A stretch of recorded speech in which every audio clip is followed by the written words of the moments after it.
Hey guys, this is Cam for 15 back with my co-host, the Red Wolf, for another late night episode review of Shield Hero. Trust and believe me, as much as I don't want to do these late night reviews, I have no choice to.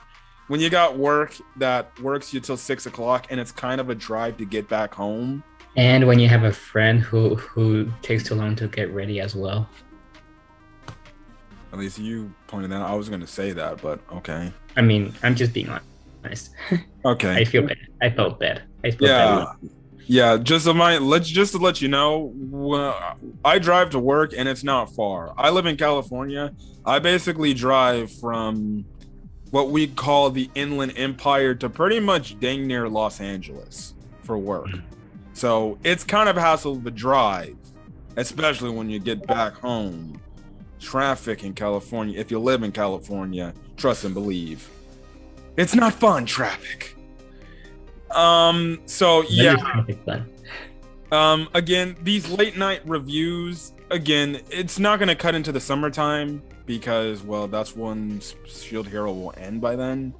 But all I can say is, I won't have to worry about work anything till like June 1st because I'm on a part-time gig. But anyways, this week's episode of Shield Hero. Listen, I love Shield Hero. I really do. I thought the episode was all right.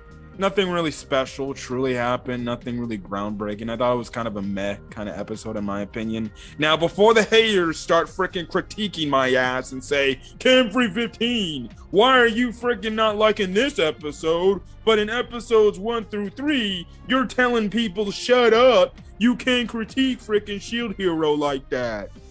Here's the difference between my critique and your critique.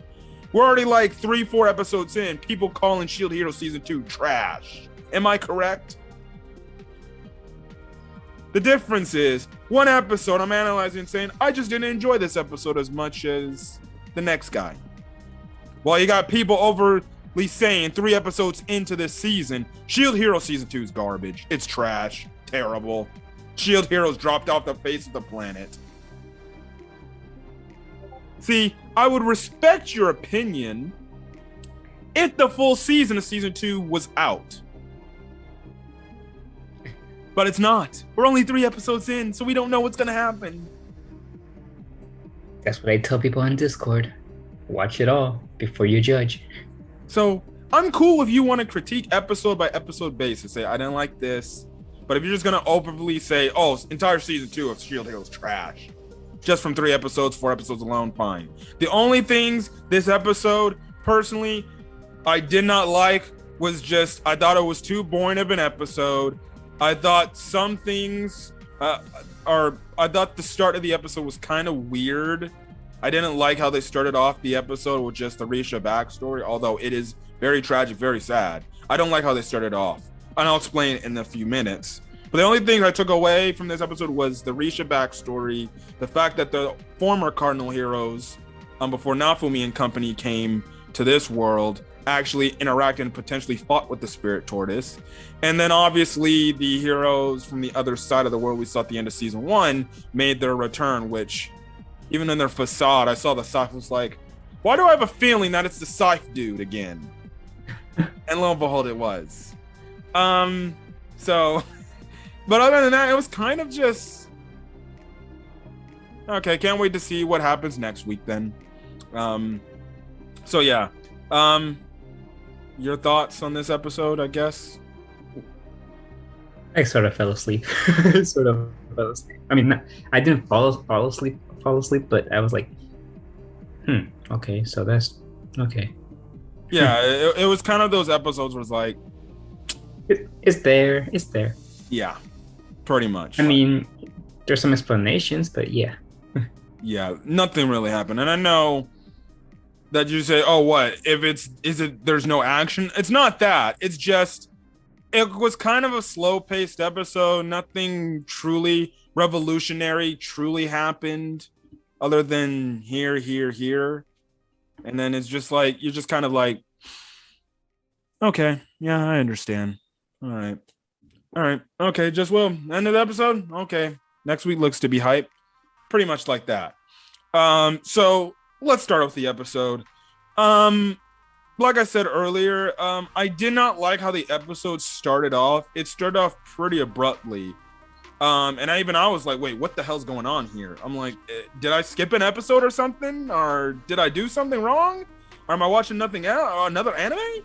But it's essentially explaining the backstory of Risha and her upbringing, and stuff like that. Now, I will say this. The reason why I say I did not like how they started the episode off, I wish because we later find out, oh, she's telling her story to Ost in a campfire. Why did we not start the episode off with them just walking on the spirit tortoise or whatever they were doing?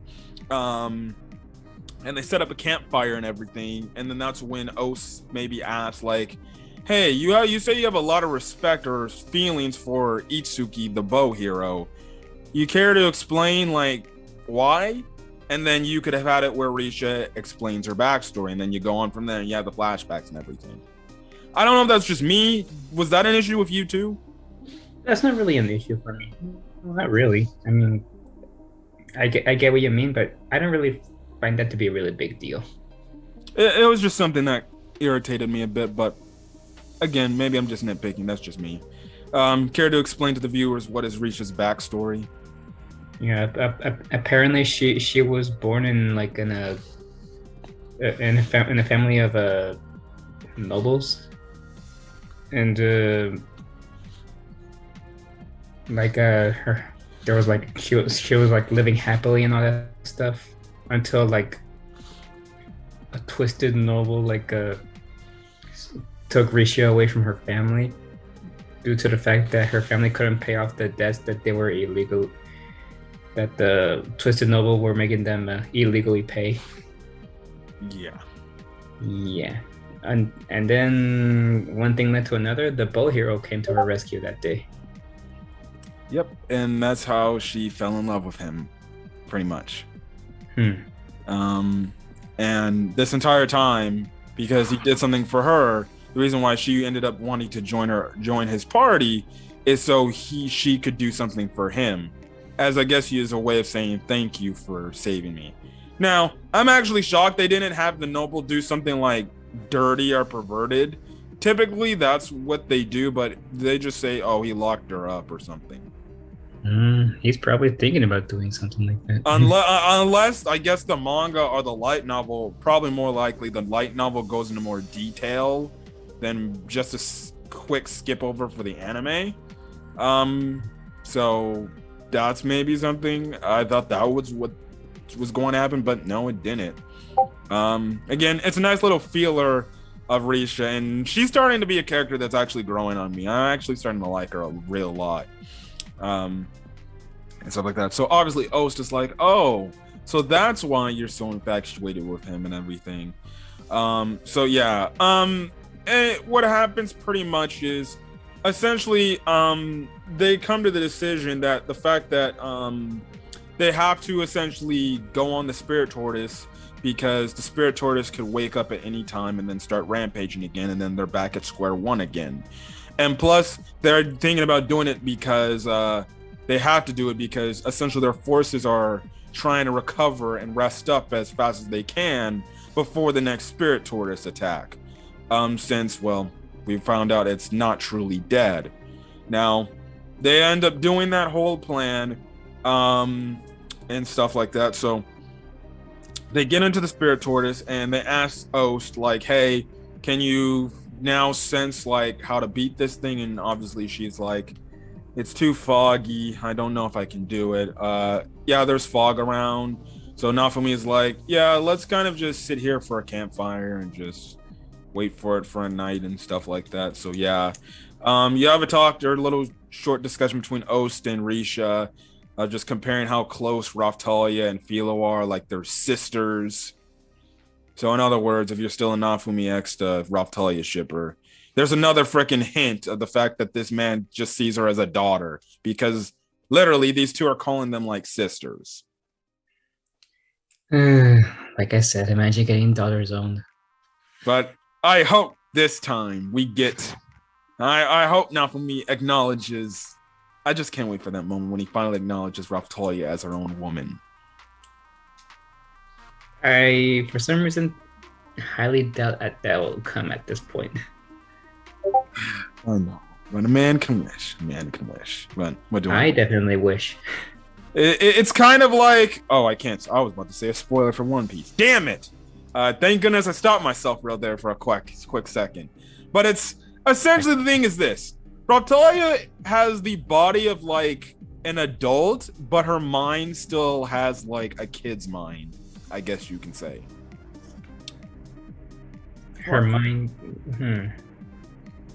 So, because what? Like it wasn't 2 episodes ago. She didn't know what the SE expert meant.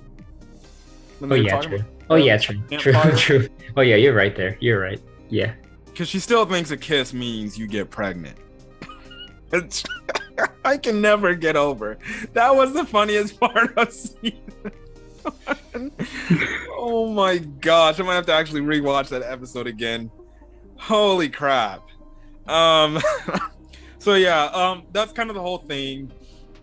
Essentially what happens is Ost gets like a headache or something like that because she feels something. They all wake up and they end up in this very much destroyed village on the Spirit Tortoise's back. Yeah.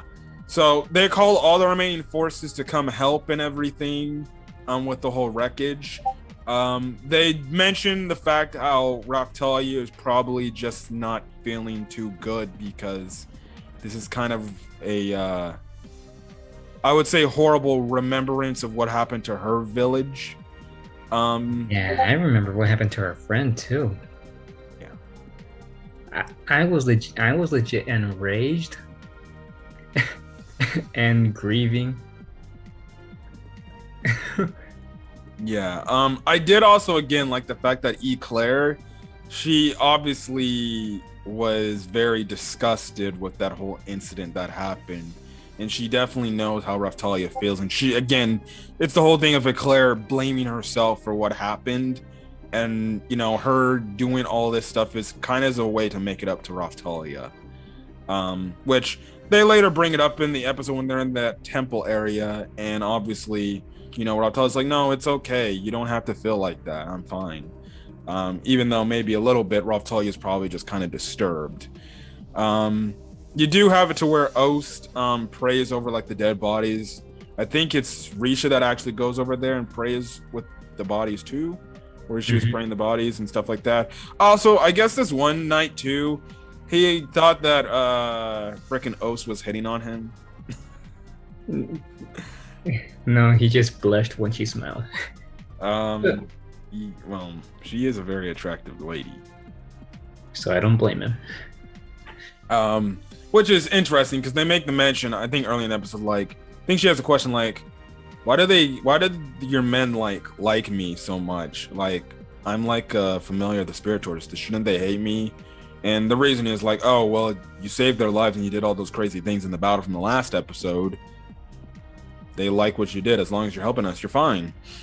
And stuff like that. Anyways, they end up we see Queen Melramark actually show up on the Spirit Tortoise back.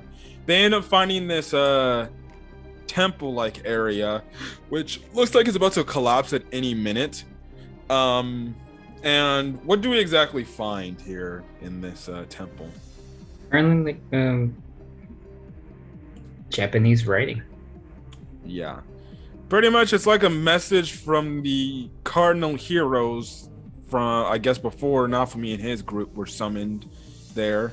And they left a message about the Spirit Tortoise. So we find out that apparently the former cardinal heroes actually interacted with the Spirit Tortoise and probably trying to take it down, or I guess put it to sleep, or I guess put it in a dormant state.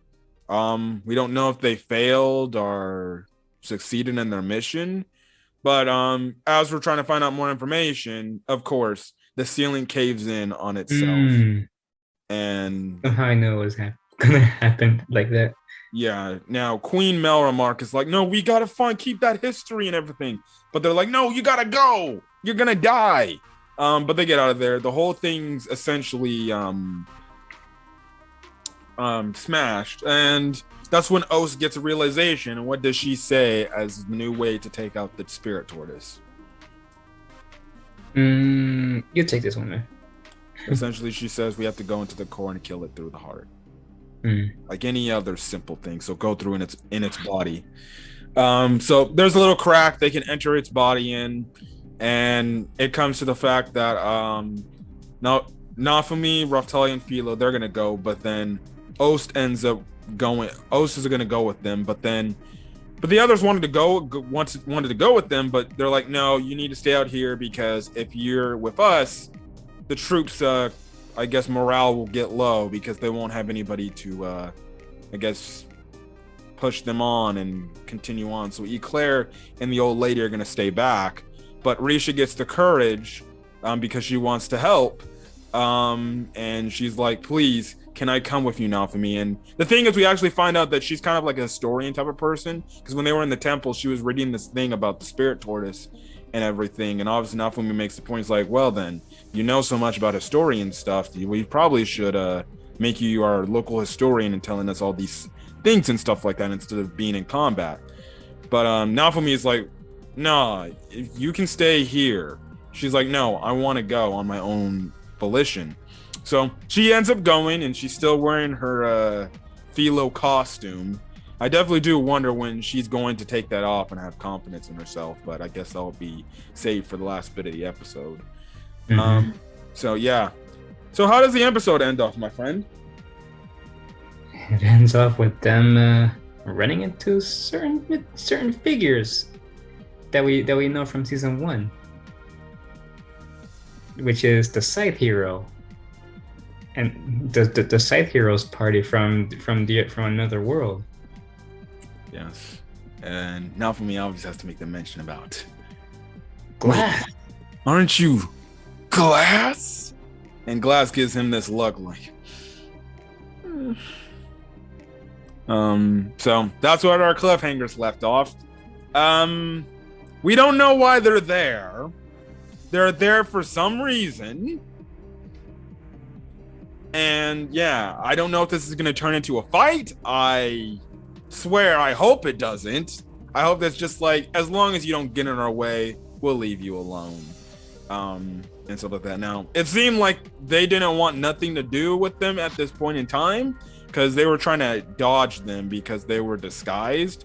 But Nafumi could easily tell. So yeah, and so next week, the title is named Ost Horai. I don't know what that's supposed to mean, but I've been thinking that maybe she's not really a good person. Maybe she's trying to trick Nafumi, and I guess, I don't know, getting captured, because we don't know where the other cardinal heroes are. They might be captured. Well, what am I saying? I would not be shocked if they're captured. Unless we're getting the backstory to Ost Horai, then I have no idea. I feel like this could potentially be a plot twist. And we get our plot twist. Also, we're already going to be at the 5th episode of the season. Damn, this season's going fast. Unfortunately. Yeah. Anyways, yeah, I thought this episode was meh, other than those 3 parts, but it was okay. Nothing really groundbreaking here to take away. Hopefully the next episode is better. Yep. And hey, see, we were logical on the things that we didn't like, and we did in a way where we said, Season 2 of Shield Hero is not trash. Maybe it's just me, because I'm pretty optimistic when it comes to any kind of anime.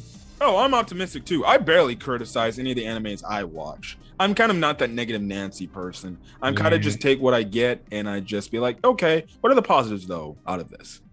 and sometimes, and as for me, I don't even know how to critique an anime sometimes. So that's just me, but hey, it is what it is. So hey, if you're gonna judge us for maybe not liking this episode as much as maybe you thought we should have, and you're saying, oh, hold your feet to the fire, listen, you can just F off, because you're the same people saying, oh, Shield Hero Season 2 is trash. The difference is we critiqued an episode, so we just thought it was okay, not the best, compared to the other 4 episodes, and our other 3 episodes, and then we moved on from there. We didn't say anything negative about the entire season, because we don't know how this entire season is going to turn out. So, yeah, It's a week by week process. That's how I always take my anime every week. Don't judge a book by its cover. Anyways, we're gonna get out of here because it's super late. I gotta get back to doing my homework. And yeah, anyways, if you guys like the video, leave a like. Put in the comment section your thoughts on this week's episode of Rising of the Shield Hero, as well as hit the subscribe button. Not only to my channel, but my co-host channel, The Red Wolf, which I'll link in the description below. And when you do hit the subscribe button to both our channels, make sure you hit that notification bell icon so you're up to date with whatever we upload to our channels. Anyways, guys, I don't know where I left checked. I think I am at, I don't know what I'm at. Maybe some 240, 10 more subscribers to 250. So, share this video out and hit that subscribe button, damn it. Anyways, we're gonna get out of here. Catch you guys on the next video and have a great rest of your night or day whenever you check out this video. Until then, guys, peace.